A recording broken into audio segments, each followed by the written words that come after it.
ng protesta ang selebrasyon ng Araw ng Davao kahapon.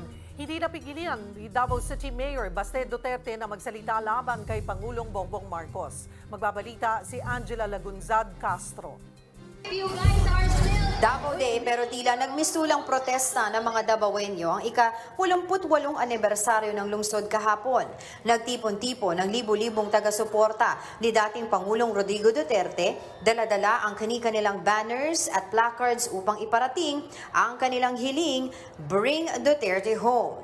Yan ang paulit-ulit na sinasambit ng mga supporters. Lalong tumindi ang hiyawan ng magsalita si Davao City Mayor Baste Duterte. Dito ay nagbitiw siya ng mga maanghang na salita laban kay Pangulong Bongbong Marcos.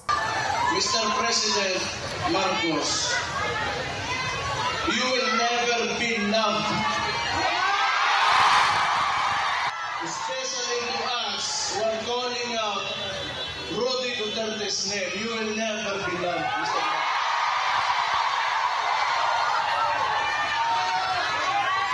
We will stand up and we will fight back. Sinundan naman ito ng malalakas na hiyaw upang ipakita ang pagsang-ayon nila sa alkalde.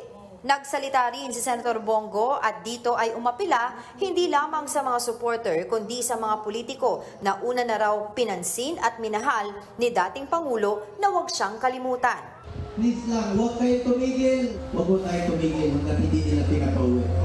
Bukod kila Mayor Baste Duterte at Senator Bongo, dumating din sa selebrasyon si senatorial candidate Philip Salvador at ang dating Duterte Youth Representative Ronald Cardema.